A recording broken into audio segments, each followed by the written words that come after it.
Welcome to the Compliance 911 Show, a no-nonsense podcast discussing hot topics for today's busy compliance professional. It's everything you wanted to know about regulatory compliance, but we're afraid to ask. And now, here are your hosts, Dean Stockford of M&M Consulting and Len Suzio of GeoData Vision. Welcome to our podcast series addressing everything you wanted to know about regulatory compliance, but were afraid to ask. I can't get that word out of my mouth this morning. Holy smokes. Well, Len, good day to you. It's great to see you. It's hard to believe that summer has come to an end and the leaves are changing and the cold is on its way. So what interesting topic do you plan to discuss in today's fall podcast? Well, Dean, during the last 3 years, we've seen a record number of referrals to the DOJ for redlining allegations.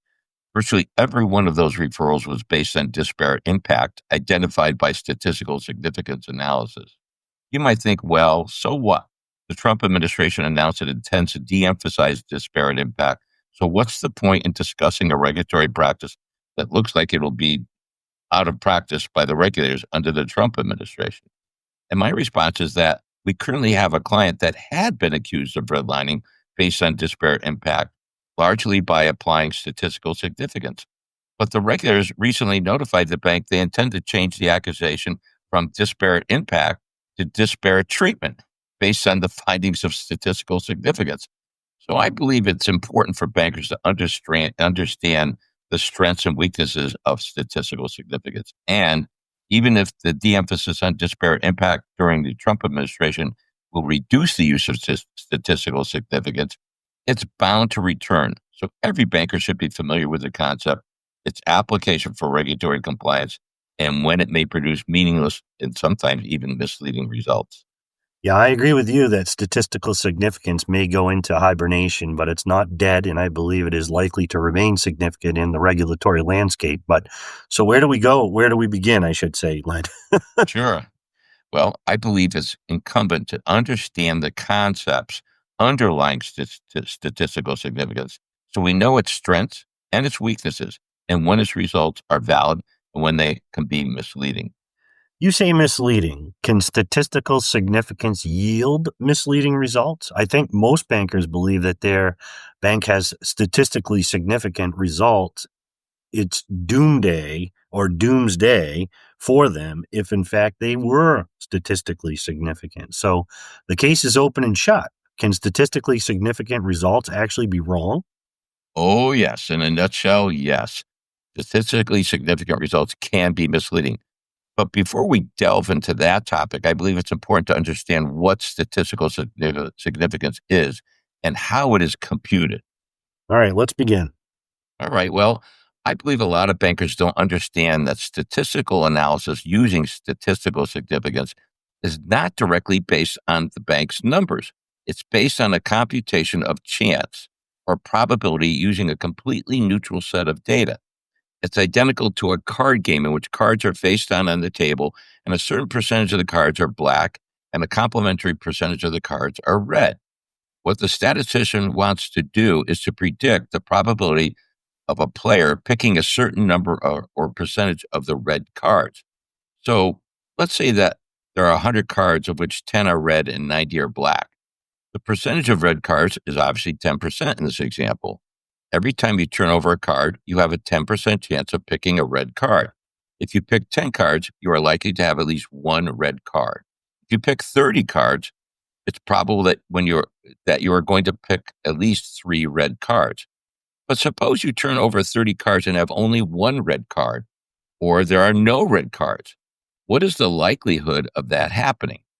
Statistical significance is based on the concept that a result is so extreme, so unlikely, so far from the norm or the average that it is statistically significant.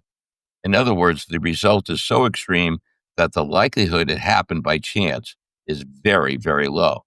And if it didn't happen by chance, then maybe the lender is doing or not doing something that affects the results, causing it to be below average performance. Now, to determine the probability of a result occurring due to chance, statistical analysis repeats the selection of cards over and over again. This is called a factorial computation. And it basically exhausts every potential combination of possibilities. Once that is done, a statistician has a normal curve that depicts the distribution of possible results. If you can imagine in your mind a bell curve, I think everybody's heard of and seen bell curves before. Within that curve, the results are accumulated around the center, which is called the mean. Some results are very close to the mean, and some results are very far away at the tail of the curve. Those results at the far end of the curve happen very, very infrequently. The farther out the result, the less likely it is to happen by chance. This is the concept underlying statistical significance. Now, for disparate impact and for redlining, the question for bankers is, how far below the average majority-minority tract penetration rate of the market or my peers can I go and not be accused of redlining? If the average MMCT penetration rate in the market is 10%, what constitutes a result so extreme that's highly unlikely to have happened by chance and therefore is statistically significant and the basis for a referral to the DOJ for prosecuting for redlining? Wow, that's a lot. And and before I go on here, I just want one thing that it kind of is confusing when you talk about the disparate impact theory going away and how your particular client was challenged, I should say, by the regulators on disparate treatment. And I'm just trying to reconcile that in my head because you're treating people, I get it, unfairly, but typically, I think the last big case we saw in that area, Len, had to do with credit reporting and for married couples versus unmarried couples and the cost that was associated with that. That's a form of disparate treatment. So it kind of baffles me that the regulator has kind of adopted that theory, the disparate treatment theory, as opposed to disparate impact. I just don't see the two things being the same. But in any Well, I agree with you. We were shocked when the client told us that, but it tells me that the examiners are intent on using statistical analysis as the foundation for redlining allegations, even though disparate impact is being, you can't say it's being eliminated by the Trump administration because it's got a long history, a long legal history, and it's going right to the Supreme Court. And the Supreme Court itself made a decision in a case called Inclusive Communities, in which it said statistical significance has a role in establishing if there's redlining going on, but it's not sufficient itself to prove redlining. But it's nonetheless a useful tool for identifying the potential situation of redlining. Yeah. So, yeah. And again, who knows what's going to happen 3 or 4 years from now when the new administration comes in too. So I don't think disparate impact is going to be completely eliminated, but its use is going to be drastically reduced. And if the regulators are concerned about a bank potentially engaged in redlining, they're going to use statistical significance analysis as at least the foundation for building a case on that. So yeah, you're right on that. You're right on that, Len. So the heart of the matter for bankers then is how far can our bank be below the market before the examiners determine it is statistically significant? Yeah. Well, again, statistical significance models are based on the likelihood of a result being based on chance or the probability of it happening without cause. Just dumb, bad luck in this case. So when the average majority-minority census tract, the MMCT penetration rate is 10%, and the bank's results are 8%, is that so far away from the mean that the likelihood of it happening by chance is very small or bad luck? Does that explain the result? Yeah. Well, what's the answer? I'd like to bait you, Dean. I knew you were going to ask me that. Well, examiners use another concept called the level of statistical significance, and they use a 5% level for regulatory compliance. That means they take the probability curve based on chance, and they consider any outcome that occurs by chance 5% or less of the time to be statistically significant. In other words, a bank's majority minority census tract penetration rate is so extreme, there's only a remote possibility, less than 5%, that it was caused by chance or bad luck. Hmm. So then, so what? So what's the answer to the example? If a bank has majority minority census tract penetration rate of 8%, and the market or peer average is 10%, is that result statistically significant at that 5% level? Well, the answer to that is how many applications or originations a bank has processed. The more applications or originations processed by the bank, the closer it must be to the market average to avoid a statistically significant result at the 5% level of significance. And to make it more clear, I'm going to go through a couple of examples of a couple theoretical Mm, situations. So let's mm, again say we're talking about the market having 10% of its penetration rate in the majority minority tracts. So if a bank, I'm going to go through 6 different cases. Number one, if a bank processes only 10 applications, there is no statistically significant level of performance. Because the bank processed only 10 records, there's a much higher probability of error due to too few observations. Could easily end up with no applications or 50% applications.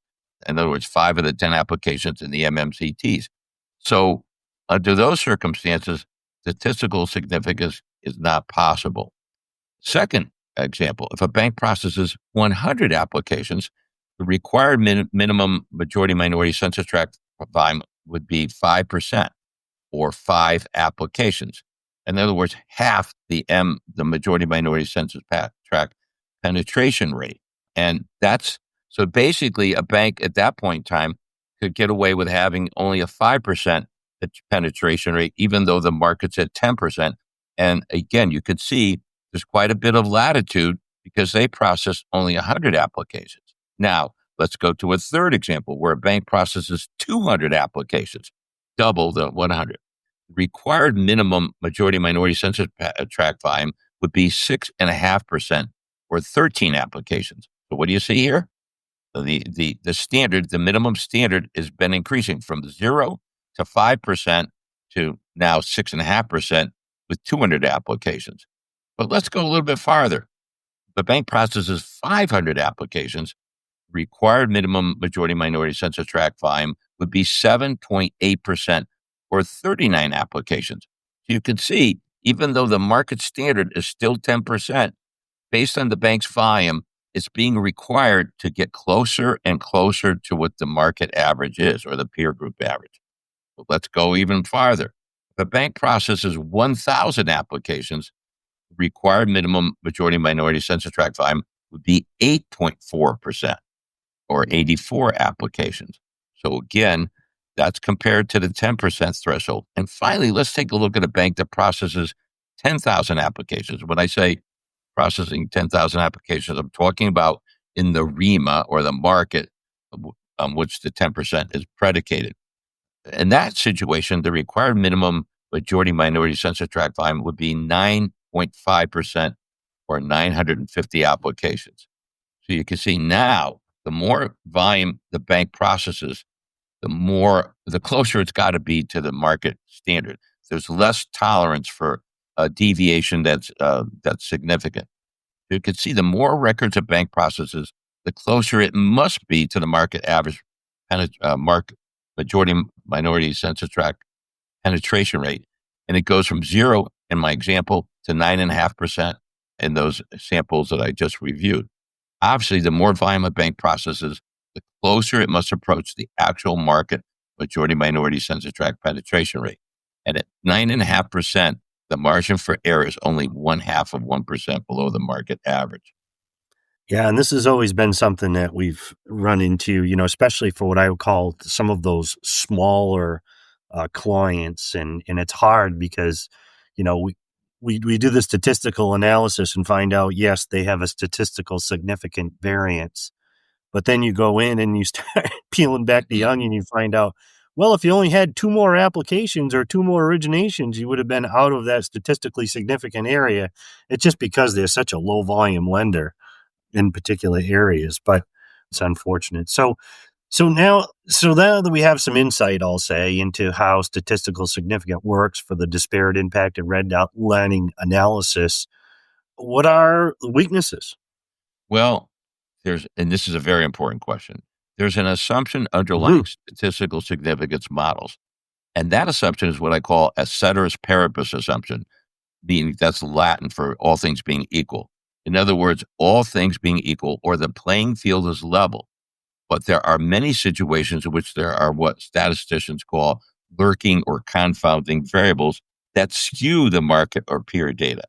There are two egregious circumstances that I have seen when analyzing banks threatened with a referral to the DOJ. First, the market for which the data is analyzed must be truly a reasonable and fair market that represents a bank's actual market. The regulators have developed the concept of a UREMA, or reasonably expected market area, for this purpose. However, there's no regulatory definition of a UREMA, and the application of the concept by regulators has been inconsistent. If a UREMA is not realistic, statistical analysis can be meaningless. In fact, it could be misleading. In the past 3 years, we've seen several examples of what I call a UREMA, an unreasonable expected market area, that made it virtually impossible for a bank to avoid a statistically significant result. In one case, examiners insisted on expanding the UREMA to include nearby counties where a bank had no branches, but where large urban populations with a great number of majority-minority tracts existed.